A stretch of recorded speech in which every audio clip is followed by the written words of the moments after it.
Bahkan penyembahan kami sore ini pun biar Engkau yang menyempurnakan.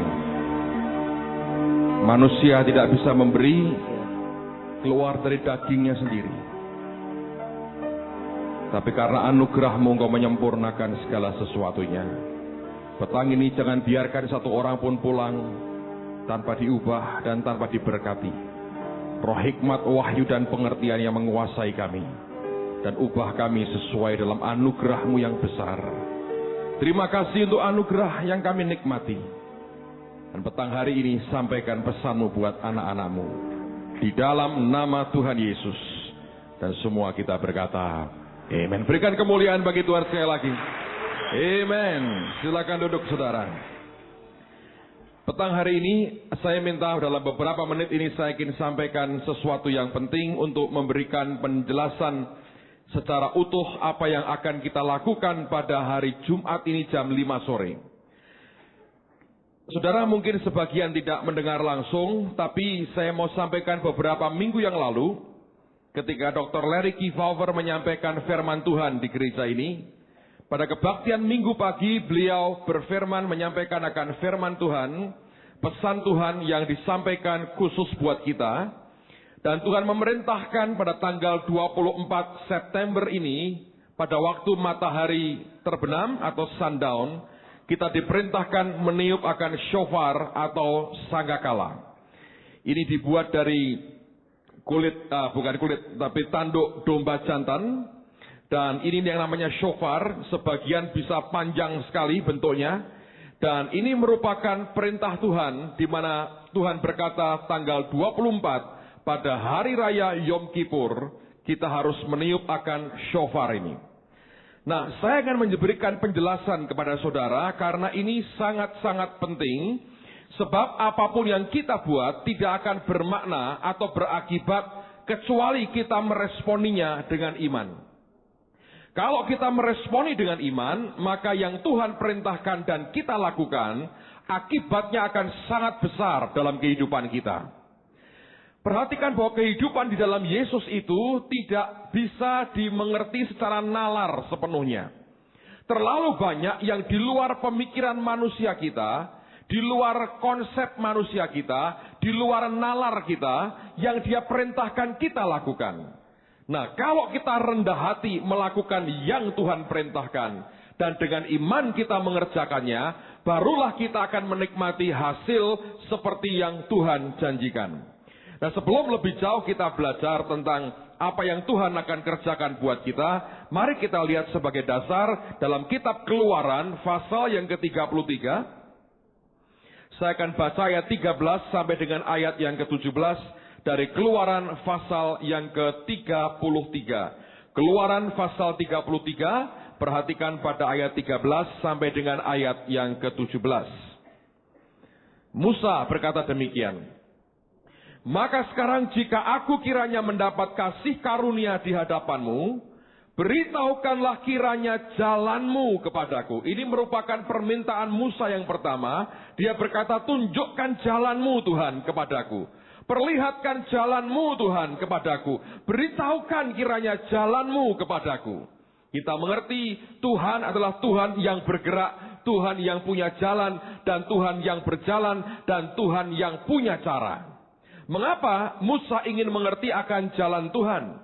Dia berkata, sehingga aku mengenal engkau. Hanya kalau kita mengenal akan jalan Tuhan, bagaimana Allah bergerak dan bekerja, kita akan dibuat makin kenal dengan Dia. Lalu kemudian yang kedua, dia katakan, supaya aku tetap mendapat kasih karunia di hadapanmu. Ini kerinduan hatinya. Orang yang mengenal Tuhan yang bergerak dan berjalan dan mengenal jalannya, dia akan menghasilkan pengenalan akan Tuhan, lalu kasih karunia Tuhan akan makin kuat dalam hidupnya. Dan dia berkata, ingatlah bahwa bangsa ini umatmu. Nah, perhatikan inilah jawaban atas permintaan Musa itu. Lalu ia berfirman, ayat 14, aku sendiri hendak membimbing engkau dan memberikan ketentraman atau rest atau peristirahatan atau perhentian kepadamu. Musa berkata, tunjukkan jalanmu Tuhan, beritahukan jalanmu Tuhan. Maka jawaban Tuhan dia berkata, Tidak dengan teori, Musa, engkau ngerti jalanku. Mari jalan bersama-sama. Ini yang tidak bisa dimengerti oleh orang banyak. Seringkali kita beranggapan memahami perkataan firman Tuhan, mengerti Alkitab dengan cara sekolah Alkitab. Saya berkata 0, sekian persen mungkin ada benarnya. Tetapi kalau kita kembali ke firman, ketika Musa berkata, tunjukkan jalanmu Tuhan, beritahukan jalanmu. Dia berkata, percuma Musa, aku beri kamu textbook, aku beri kamu buku teori, aku beri kamu peta, tidak bakalan ngerti jalanku. Untuk ngerti jalanku, mari jalan sama-sama. Orang Kristen yang menolak berjalan bersama dengan Tuhan, dibimbing oleh Dia, tidak akan pernah mengerti jalan-jalan Tuhan. Lebih jauh lagi, ayat yang berikutnya, berkatalah Musa kepadanya, jika engkau sendiri tidak membimbing kami, janganlah suruh kami berangkat dari sini. Ini orang yang cerdas sekali. 16, dari manakah gerangan akan diketahui bahwa aku telah mendapat kasih karunia di hadapanmu? Yakni aku dengan umatmu ini, bukankah karena engkau berjalan bersama-sama dengan kami, sehingga aku dengan umatmu ini dibedakan dari segala bangsa yang ada di muka bumi ini. Yang membuat kita beda dengan yang lain adalah karena kita mau diajak jalan bersama dengan Tuhan. Teruskan, berfirmanlah Tuhan kepada Musa, juga hal yang telah kau katakan ini akan kulakukan, karena engkau telah mendapat kasih karunia di hadapanku, dan aku mengenal engkau. Nah, sekarang perhatikan saudara. Kalau kita memperhatikan akan pernyataan Tuhan ini, kita mengerti Tuhan kita adalah Tuhan yang bergerak. Dia terus bergerak, dia bergerak, dia bergerak, dia bergerak. Hidup kita bersama dengan Tuhan seharusnya hidup yang berjalan, dibimbing Tuhan, dan bergerak bersama dengan Tuhan. Seringkali ada orang tanya dengan saya, Pak, apakah Bapak pernah bosan ikut Tuhan? Pernahkah Bapak merasa ingin berhenti ikut Tuhan? Saya berkata sekian puluh tahun, saya kenal dia secara pribadi, sejak umur 17 tahun. Sekian puluh tahun, saya jalan dengan dia. Saya jujur berkata, tidak satu hari pun saya berkata, saya bosan ikut Yesus. Mengapa? Karena kehidupan bersama dengan Tuhan ternyata kehidupan yang bergerak. Kita ini punya journey, punya trip, punya perjalanan yang terus bergerak dari hari ke hari, dan makin lama itu makin menarik, saudara. Dibandingkan sekian puluh tahun yang lalu ketika saya terima Tuhan Yesus, saya berkata hari ini jauh lebih menarik. Yang saya kenal, yang saya tahu, yang saya lihat, yang saya alami jauh lebih luar biasa dibandingkan dengan sekian puluh tahun yang lalu. Minggu lalu ketika di kota San Francisco, kami buat reuni kecil, beberapa teman yang bertobat bersama-sama tahun 79, dan kami kumpul, kami bicara apa yang sekian puluh tahun lalu Tuhan kerjakan. Saya berkata, yang hari ini dia buat jauh lebih menarik dari yang sekian puluh tahun lalu dia tunjukkan kepada saya. Dan saya pernah berkata dengan teman-teman beberapa hari yang lalu, secara manusia, my life is almost perfect. Almost. Tapi tidak, saudara. Semua orang punya pergumulan, punya kelemahan, punya kekurangan, punya hal-hal yang harus dilewati. Saya juga sama. Tapi saya berkata begitu karena saya mau mengatakan luar biasa jalan bersama dengan Tuhan. Menarik sekali, exciting, menggairahkan. Dan bagaimana mungkin orang bisa bosan? Saya susah mengerti. Tapi saya belajar, Anda akan bosan ikut Tuhan kalau engkau berhenti di tempat dan tidak bergerak bersama dengan Tuhan. Musa, ketika dia berkata, tunjukkan jalanmu, dia berkata, ayo jalan dengan aku Musa. Aku yang bimbing kamu. Sebab kalau engkau sendiri, tidak mungkin engkau mengerti akan jalanku. Nah, ketika Allah bergerak, tidak terus bergerak begini. Nanti ada saatnya di mana ada station-stationnya, ada pos-pos Tuhan, Ada station di mana kita mengalami refueling dalam kehidupan kita. Seperti pompa bensin. Kalau kita lagi punya trip dengan mobil kita, nanti ada station-stationnya, ada gas stationnya. Di mana kita mesti berhenti dan Tuhan memberikan akan minyak barunya di dalam kehidupan kita. Nah, refueling itu ketika dia memberikan minyak baru itu akan menyiapkan kita untuk next journey atau next tripnya bersama dengan dia. Dan itulah secara rohani yang kalau Anda baca di perjanjian lama terutama, perintah ketika Tuhan mengatakan, buatlah berbagai macam perayaan dalam ibadah mereka bersama dengan Tuhan. Nah, perayaan-perayaan ibadah itulah sebetulnya station-station di mana orang-orang percaya mendapatkan akan minyak baru, di-refueling oleh Tuhan lagi, sehingga mereka dikuatkan untuk menuju kepada trip berikutnya atau journey berikutnya yang dia sudah siapkan di dalam kehidupan kita. Nah, di antara station yang penting, semua penting, tapi satu yang sangat penting adalah ketika mereka harus merayakan tahun Yobel. Dan yang unik adalah tahun Yobel itu juga diadakan, diselenggarakan, diperingati bersamaan dengan Hari Raya Pendamaian. Yang oleh orang Israel hari ini disebut sebagai Hari Raya Yom Kippur. Nah, apa itu Yobel? Setiap 7 tahun sekali, tahun yang ke-7 merupakan tahun Yobel. Di mana orang tidak boleh bekerja, orang menikmati rest dan perhentian sepanjang tahun. Tetapi 7 kali 7 tahun, di tahun yang ke-50 itu orang punya yang namanya Yobel besar. Dan itu Yobel yang diperingati besar-besaran, itu Yobel yang dinantikan oleh semua orang, karena disitulah pemulihan seluruh bangsa terjadi. Berapapun hutangmu hari itu lunas sekejap, saudara. Tidak ada orang bayarin. Langsung lunas gitu aja. Kalau hari itu engkau budak, merdeka hari itu. Semua dipulihkan dalam sekejap. Seluruh bangsa makmur bersama-sama. Mereka menikmati akan pemulihan keluarga bersama-sama. Itu hari yang sukacitanya luar biasa. Itu Yobel 50 tahun sekali. Mereka menikmati yang namanya tahun Yobel. Dan itu dilakukan pada hari raya pendamaian. Di mana di seluruh negeri orang meniup shofar atau sangkakala seperti ini.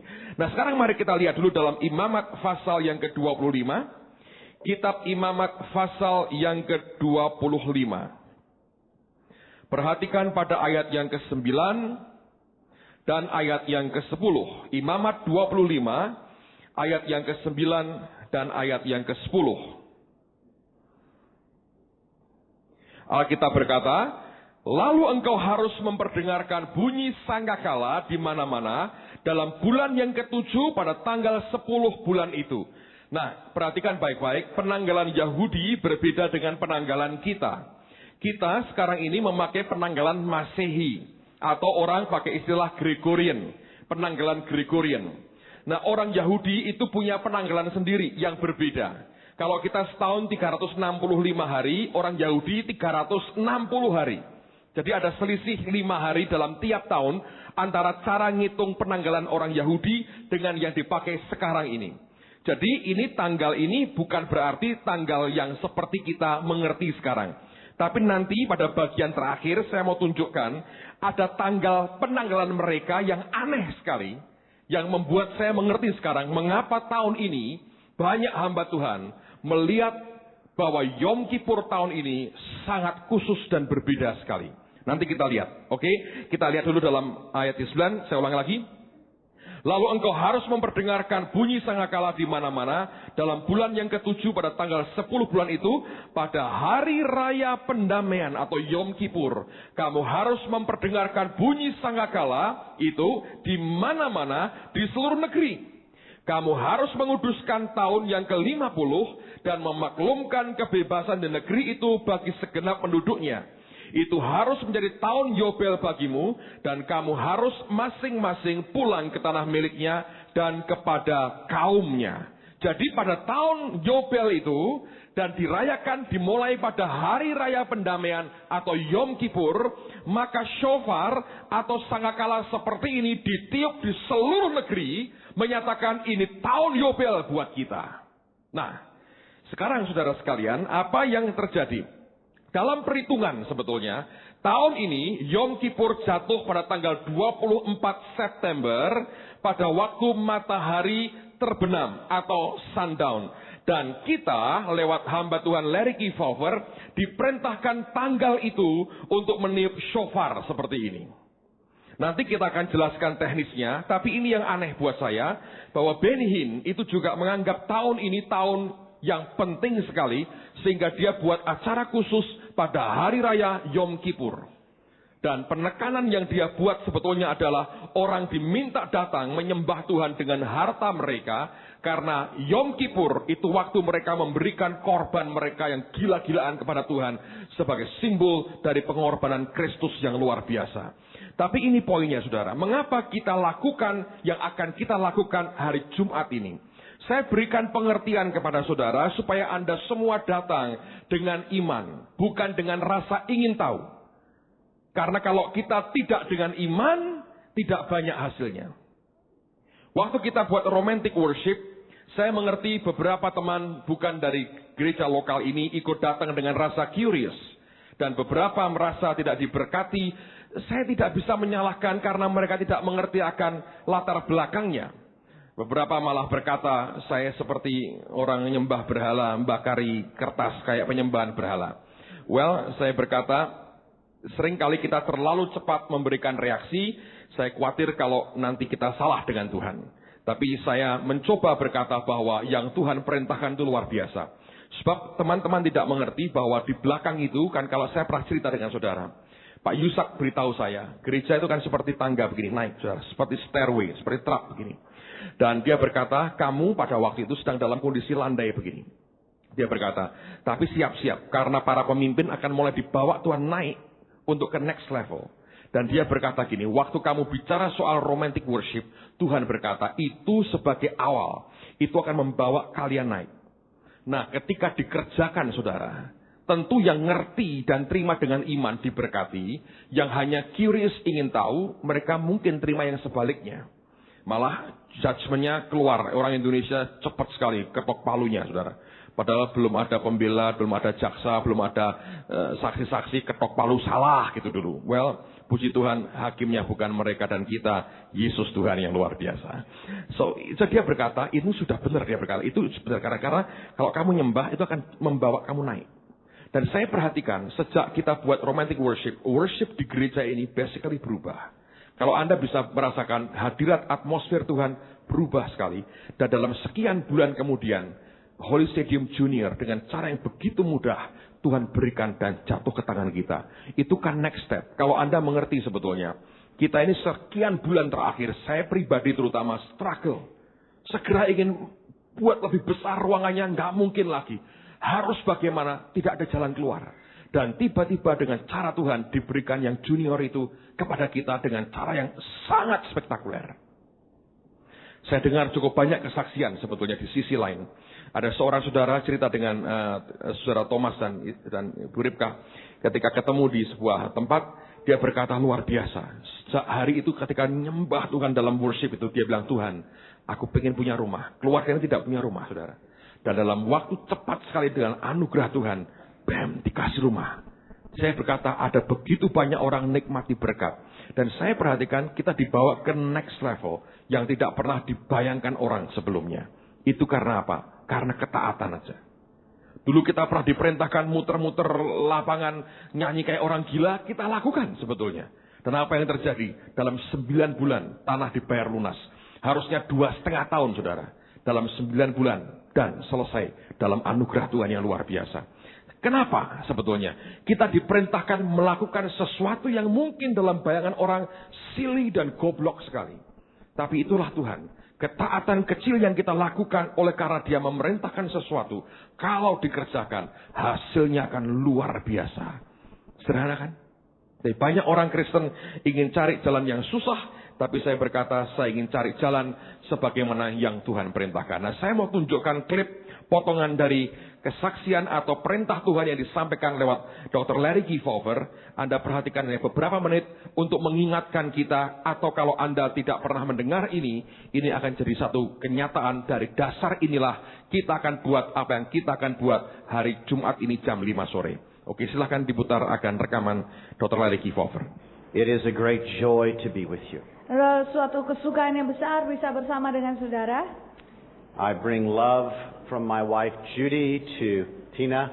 Saya membawa Pastor kasih dari istri saya Judy buat Ibu Tina dengan Pak Petrus. And each of you. Dan setiap saudara. I'm going to share it with you. Saya akan bagikan pada saudara. It is a word from the Lord for what's going to be happening next. Itu adalah pesan firman Tuhan tentang apa yang akan terjadi berikutnya. Next in your life. Berikutnya dalam hidup kita. Next in JKI. Berikutnya di dalam gereja JKI. Next for pastor. Berikutnya untuk pastor. It always gives me great fear of God when I get words. Selalu itu berikan saya kegentaran, ketakutan akan Tuhan setiap kali saya dapat pesan. Now this is very interesting. Nah, ini sangat menarik sekali.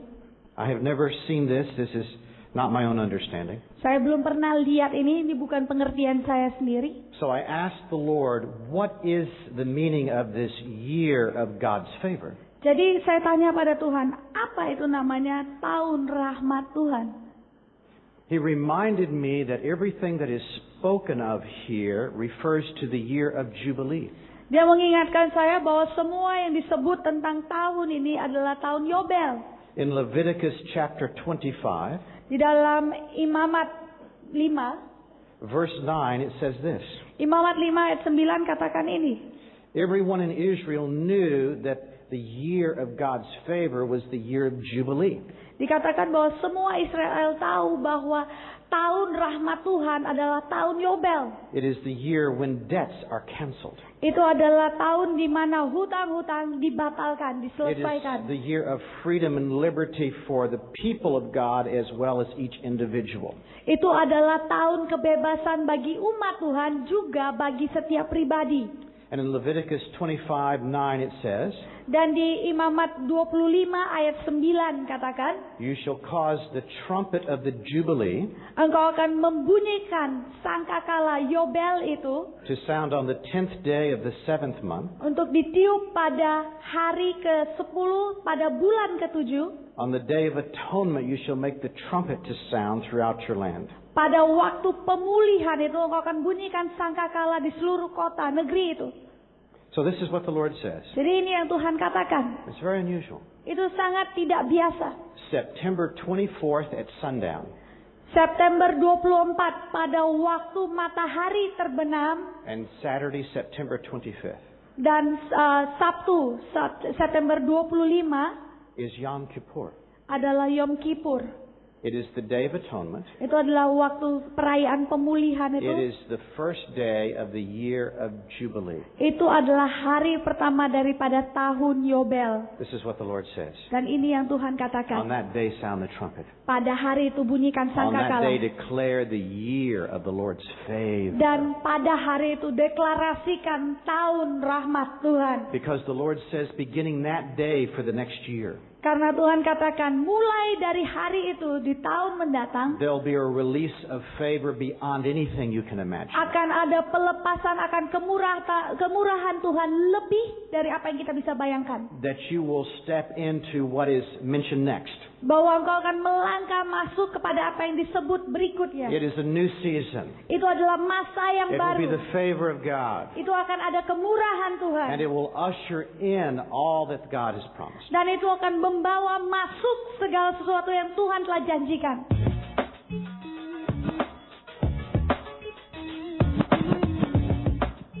Alright.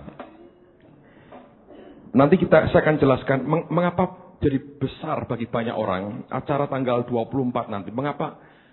Saya tidak yakin ini kebetulan, saudara. Saya yakin banyak beberapa hamba Tuhan yang memang Tuhan perintahkan. Saya tidak berkata ini berlaku bagi semua orang Kristen. Tapi karena ini pesan buat kita, maka kita harus melakukannya. Amen, saudara. Nah, sekarang saya akan jelaskan akan ada 3 hal yang terjadi ketika kita melakukan dengan iman. Mengapa Tuhan perintahkan itu? Saya melihat ada 3 hal yang akan langsung terjadi ketika kita melakukannya dengan iman. Yang pertama, lihat di Imamat pasal yang ke-25. Imamat pasal 25, ayat 20 sampai dengan ayat yang ke-23. Imamat pasal yang ke-25, ayat 20 sampai dengan ayat yang ke-22.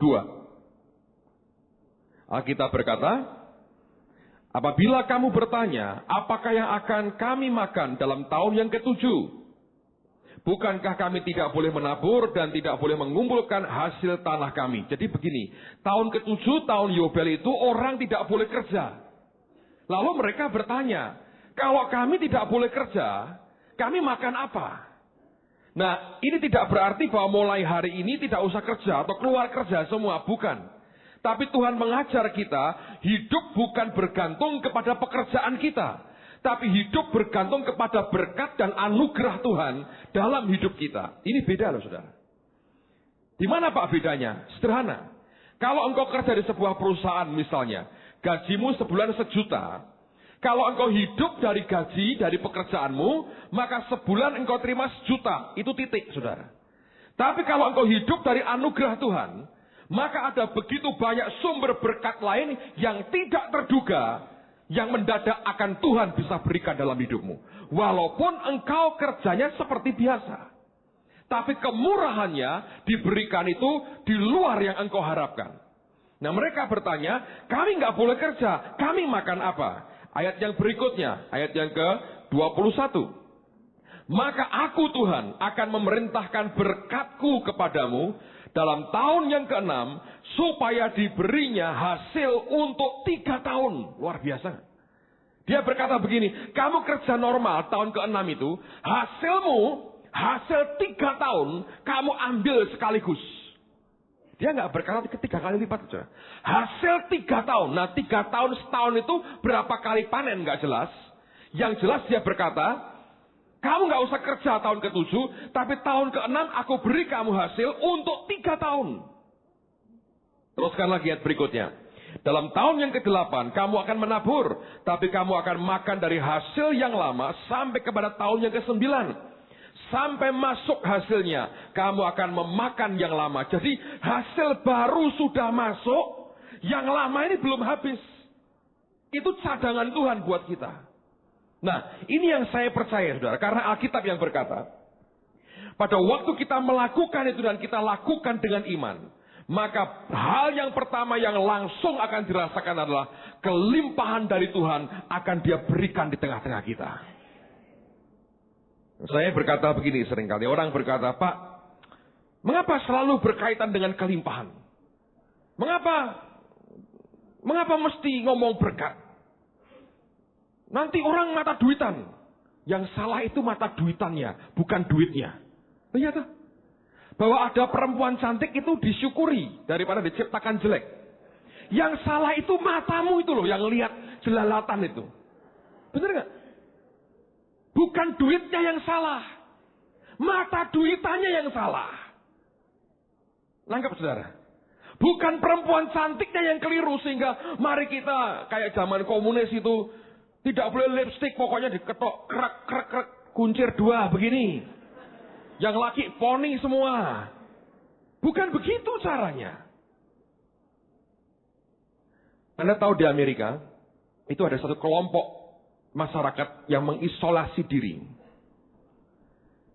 Dan kelompok ini mengaku dirinya Kristen. Namanya kelompok Amish. Mereka tidak mau listrik, tidak mau televisi, tidak mau dunia. Tapi beberapa munafik. Telepon tidak mau. Di ladang mereka, di rumah mereka nggak ada telepon. Tapi di ladang tetangganya mereka membangun gardu untuk telepon mereka. Tapi di rumah listrik kagak ada. Televisi nggak ada apa-apa. Mobil tidak mau. Kalau pergi jauh, sewa mobilnya orang lain.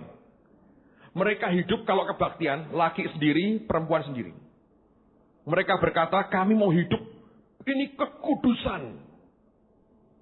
Tapi saya beritahu saudara, di tempat daerah Pastor Harold Gingrich tinggal, saya pernah berkali-kali ke sana. Jadi saya mau beritahu ya, orang itu berzina, itu bukan yang di luar, tapi yang di dalam ini loh saudara. Karena kenajisan di dalam kita. Buat orang yang najis, semua najis. Itu kalau hari Sabtu, orang-orang itu, anak-anak mudanya. Mereka naik kereta, dokar, naik dokar rame-rame. Terus setiap kali mereka jalan gitu ya. Buat orang yang najis, semua najis. Itu kalau hari Sabtu, orang-orang itu, anak-anak mudanya. Mereka naik kereta, dokar, naik dokar rame-rame. Terus setiap kali mereka jalan gitu ya. Nanti yang laki lompat ke rumah si perempuan itu, ke rumah-rumah ceweknya. Masuk aja, tanpa permisi. Langsung masuk kamar pacarnya, tidur seks di situ. Minggu pagi keluar ke gereja, duduknya pisah. Saya beritahu, kecantikannya di mana? Enggak dandan saudara. Pakai kerudung kuno begitu, pakainya ya putih-putih begitu. Enggak ada yang menarik. Tidak dandan seperti Madonna, enggak ada. Tetap mata dan hawa nafsu jalan. Setiap kali kita bicara soal berkat, bukan kekayaan dan duitnya yang salah. Mata duitannya yang perlu diberesi sebetulnya. Nah, orang Kristen ini seringkali saya kadang-kadang gemes sekali lihat. Gini saudara, saya baru baca artikel. Anda tahu Britney Spears? Ngerti? Yang pakainya saya gak karu-karuan. Kadang-kadang saya ingin minta istri saya, Bu ini perempuan dikasih tahu lah cara pakaian yang benar bagaimana.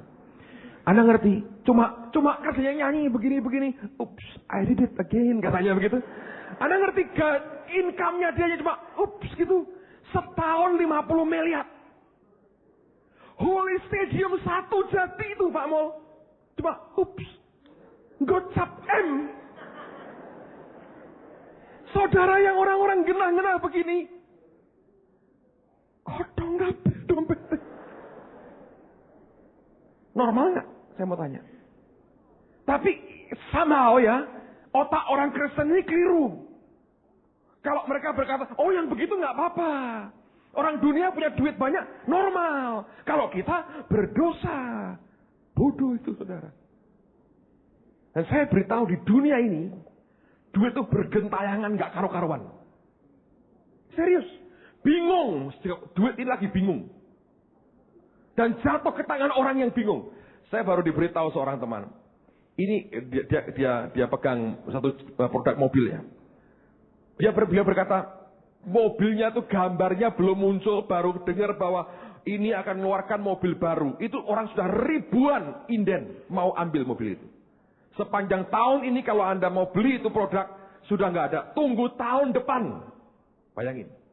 Pak mau cerita waktu lalu di Jakarta ada pameran mobil, saudara. Anda tahu omset penjualan mobil itu hampir 1 triliun. Bayangin. Gubernur Sutioso aja belum sempat bangun jalan lagi, saudara. Itu mobil-mobil mewah, build up, import, diborong orang. Dalam hanya beberapa hari, omsetnya hampir 1 triliun, saudara. Di Republik Indonesia yang besok mau pemilu, saudara. Bukan di tempat lain, Republik Indonesia. 1 triliun orang belanjakan untuk mobil. Ayo. Dan saya percaya sebagian besar itu orang dunia yang punya. Tapi kalau diajari firman ekonomi Alkitabiah, orang Kristen berkata, oh saya tidak, oh itu najis. Saya bilang itu bodoh mas. Orang dunia sikat semua itu. Amen. Beberapa tahun lalu saya tahu ada satu hamba Tuhan. Debat kecil dengan Pak Ardian. Begitu John Awas ini datang, beliau berkata, wah ini breakthrough buat aku, pelajaran baru ini buat kami. Yang satu teman ini di depan saya berkata, dia berkata, nggak benar itu. Masa semua orang Kristen harus diberkati dan kaya? Miskin juga nggak apa-apa, itu rohani Alkitabiah. Dan dia berkata terus terang, lebih baik Lazarus yang miskin mati ke surga daripada orang kaya masuk neraka. Dia hanya lupa, Lazarus miskin masuk surga dipangku oleh Abraham yang kaya di surga loh. Ya tak? Kenapa kok bukan Abraham dipangku? Kabotan saudara. Ini kan miskin, nggak punya tenaga. Mangku Abraham berbobot, remuk semua tulangnya. Saya gemes dengar gitu, saya berkata gini. Saya bilang, Gini aja. Masing-masing jadi menurut imanmu. Pak Ardian mau diberkati kayak kelimpahan, limpahlah. Mau melarat, melaratlah, saya berkata. Anda nggak mau diberkati, melaratlah. Tapi yang keren, mati ngadeg dilakoni, saudara. Iya dong. Jangan terus utang jilai duit dong. Lah itu nggak lucu. Amen. Ini saudara. Dia berkata, hasil 3 tahun akan aku berikan kepadamu. Pelipat gandaan yang luar biasa, yang masif dan besar akan Tuhan anugerahkan di tengah-tengah kita. Kalau kita lakukan dengan iman. Kalau tidak percaya, jangan ambil bagian, saudara. Nggak ada gunanya. Ngabisin waktu. Tapi saya mau percaya, ini anugerah Tuhan akan dicurahkan gila-gilaan dan luar biasa. Coba buka Yoel pasal yang kedua. Yoel pasal yang kedua.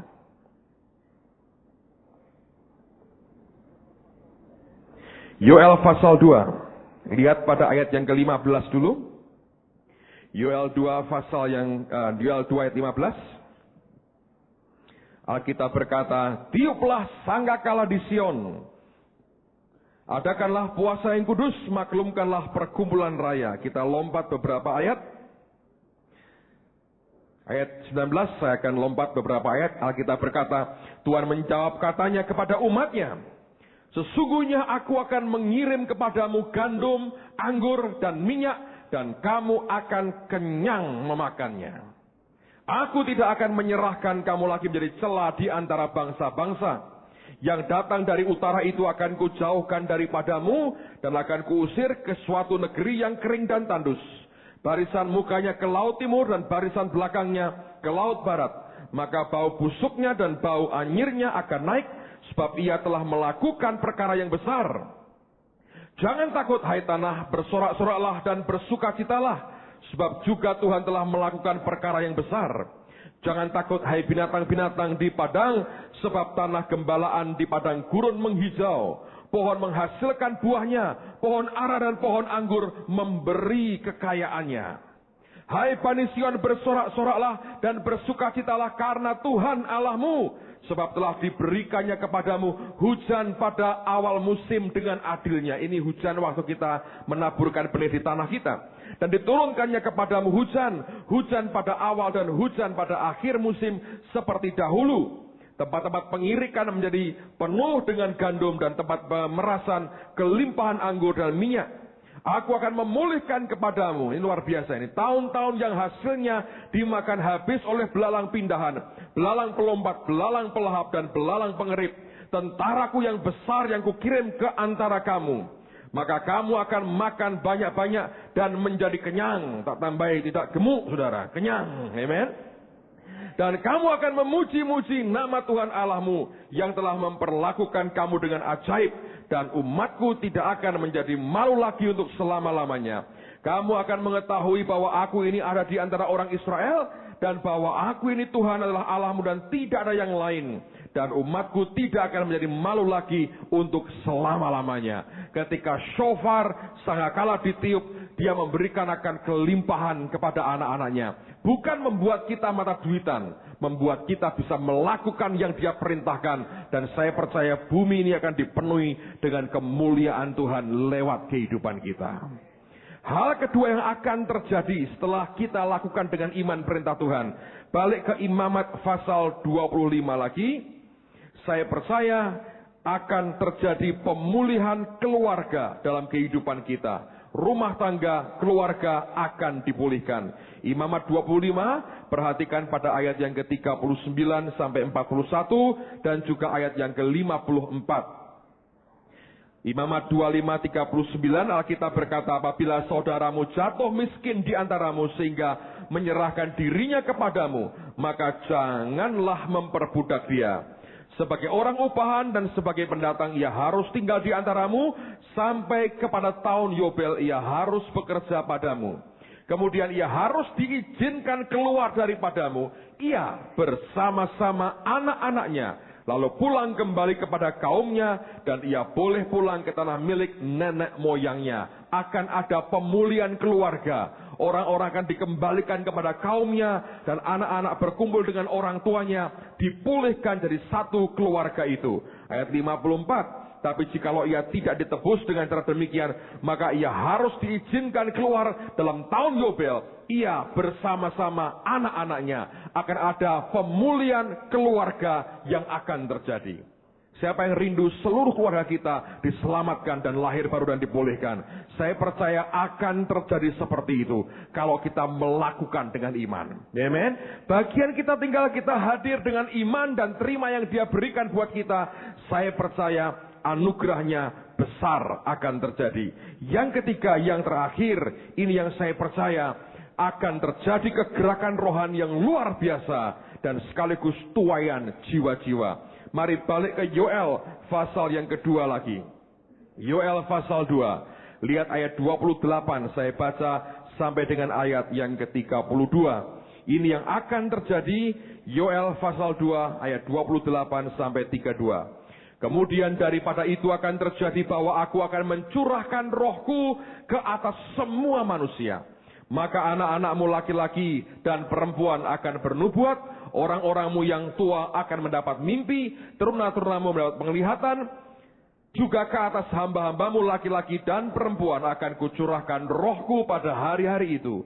Aku akan mengadakan mujizat-mujizat di langit dan di bumi, darah dan api dan gumpalan-gumpalan asap. Matahari akan berubah menjadi gelap gulita dan bulan menjadi darah sebelum datangnya hari Tuhan yang hebat dan dahsyat itu.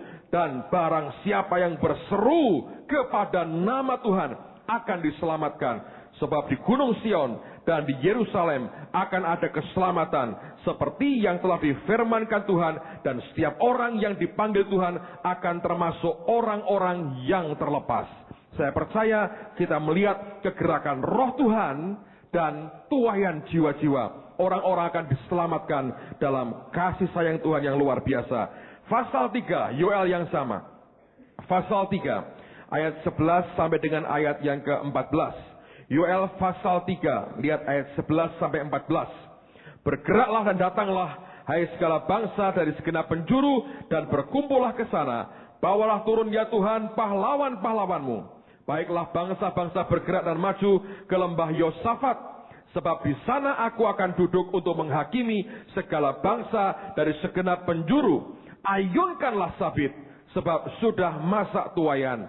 Marilah, iriklah, sebab sudah penuh tempat anggur, tempat-tempat pemerasan kelimpahan, sebab banyak kejahatan mereka. Banyak orang di lembah penentuan.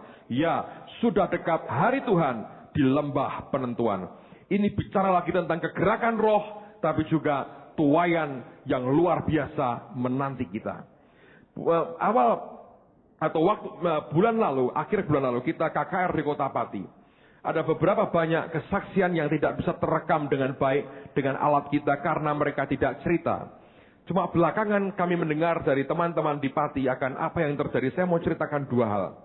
Ada seorang ibu yang bukan orang Kristen. Dan saya mendengar ada banyak pengurus rumah-rumah ibadah mereka yang bertobat terima Tuhan dan mereka dijamah Tuhan. Dan sekarang dalam struggle, tolong doakan mereka, dikucilkan keluarga karena susah buat mereka untuk bisa menerima kenyataan di antara mereka, bahkan pengurus kelompok mereka terima Tuhan Yesus. Tapi ini yang sedang terjadi. Ada seorang ibu yang ada tumor atau kanker di rahimnya. Dan ada perkataan marifat yang sempat saya katakan bahwa Tuhan akan mengoperasi Anda dengan cara Tuhan sendiri. Dan ibu itu dalam acara itu, dia mengalami dioperasi Tuhan. Keluar cairan nanah dan darah hitam dari tubuhnya. Dan ketika itu keluar, dengan sendirinya dia keluar. Ketika dia periksa ke dokter, dokter heran sekali. Semua tumor di rahimnya gone, hilang saudara.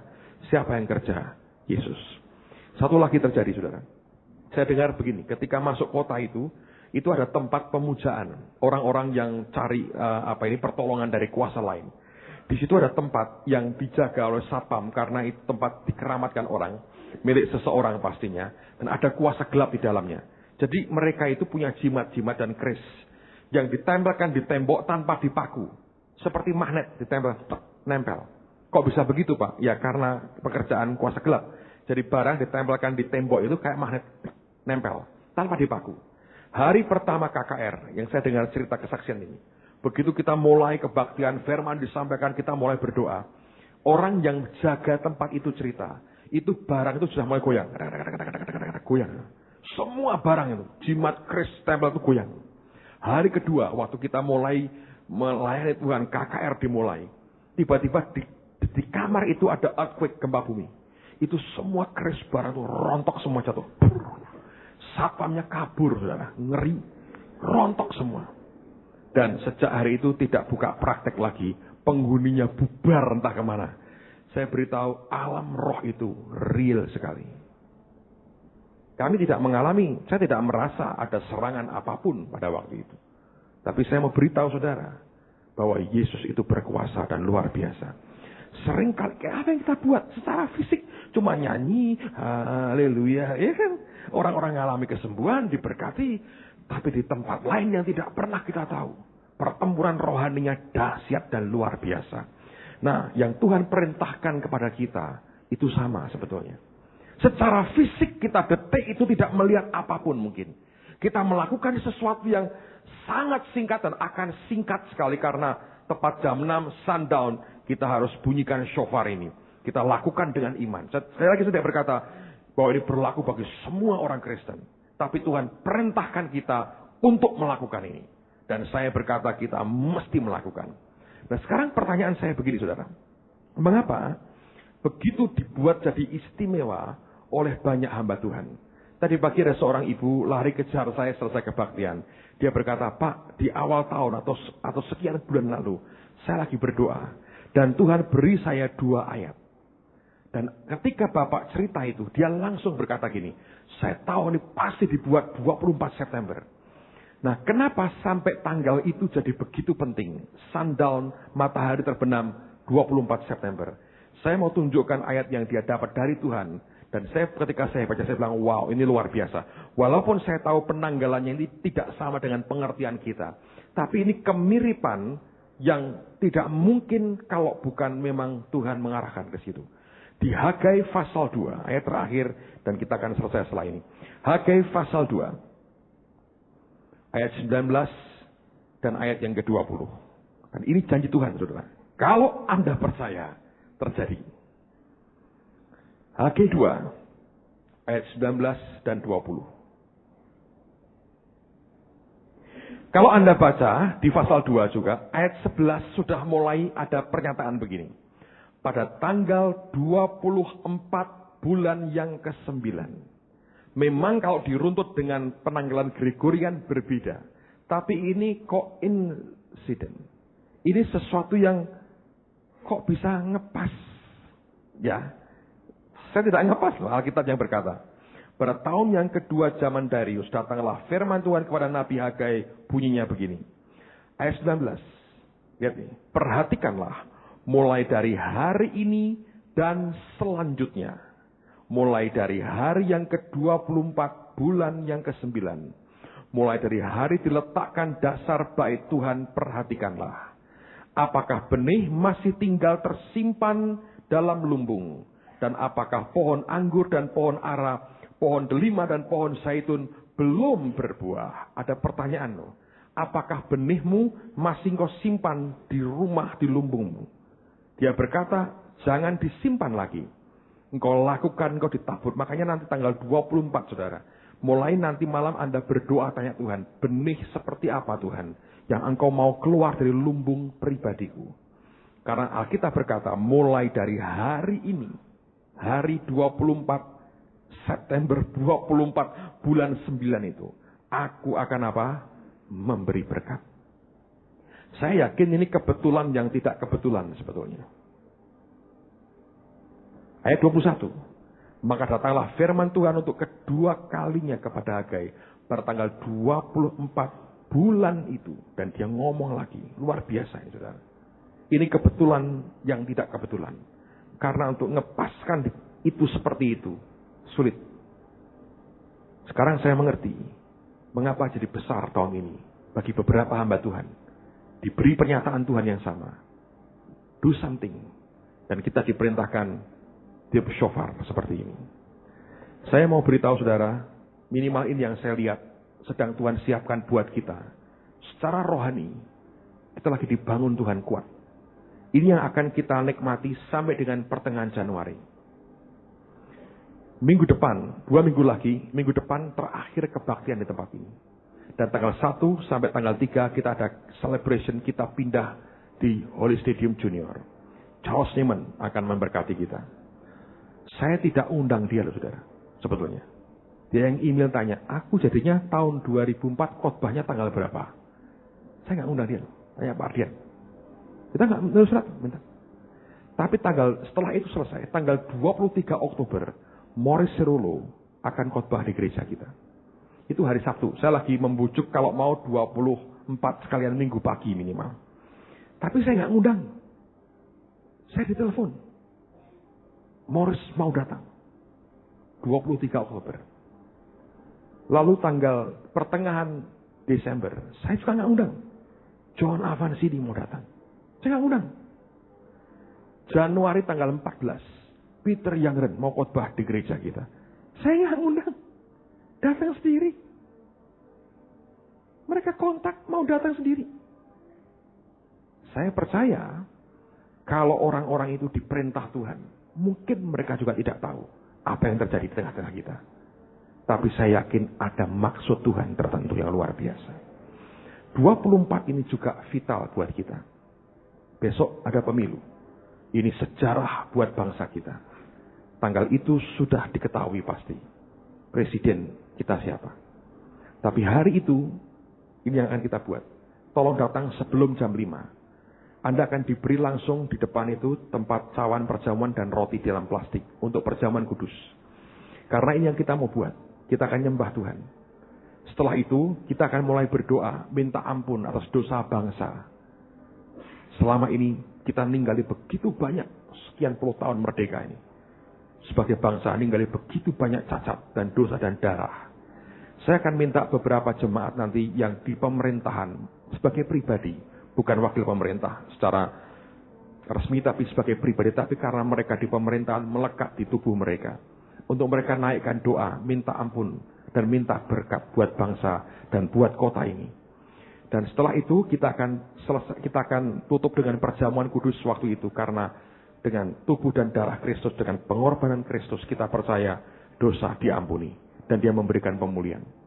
Lalu kita akan mengucapkan kebaikan Tuhan, kita akan buat pengakuan akan kebaikan Tuhan yang luar biasa. Apa yang terbaik yang sudah Dia berikan buat kita, kita buat pengakuan itu.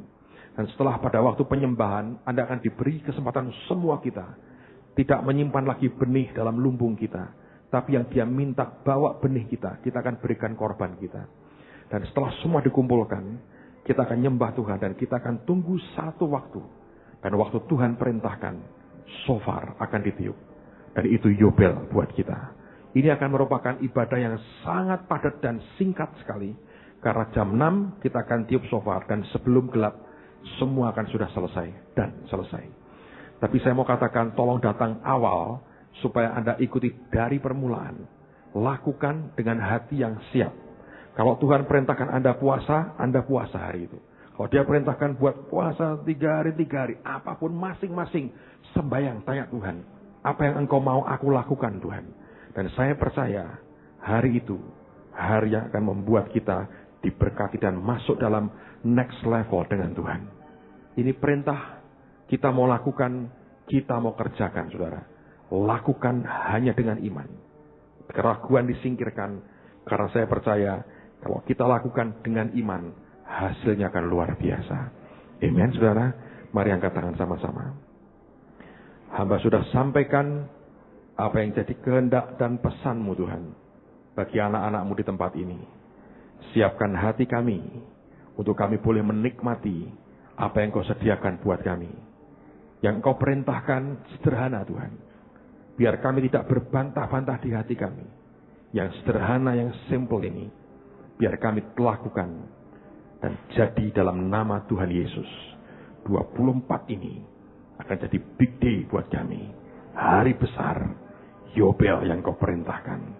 Kami lakukan dengan iman. Dalam nama Tuhan Yesus. Amen.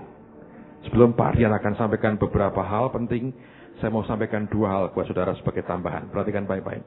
Ada buku bagus sekali. Love, Sex, and Relationship. Cinta, seks, dan hubungan. Dean Sherman tulis, saya sudah habiskan buku ini. Very good book. Anda dapatkan buku ini, nolong saudara banyak. Yang kedua begini, minggu depan tanggal 25, itu kebaktian youth yang terakhir di tempat ini. Dan kita buat acara panel. Bulan lalu kita buat seru sekali. Nah, bulan ini kita buat panel. Kalau Anda belum kawin, saya undang Anda hadir. Bagus sekali. Tolong bawa handphone dan dinyalakan handphonemu. Isi pulsanya. Karena engkau bisa ikut interaktif, kasih pendapat, ikut pollingnya, Anda mesti ngisi. Ya. Dan itu nanti akan bagus. Beberapa orang akan diundang ke depan jadi panelnya. Dan tema di Sabtu mendatang adalah Sri Kandi mencari cinta. Ada cuplikan yang mau ditunjukkan kepada saudara. Lihat sekian menit.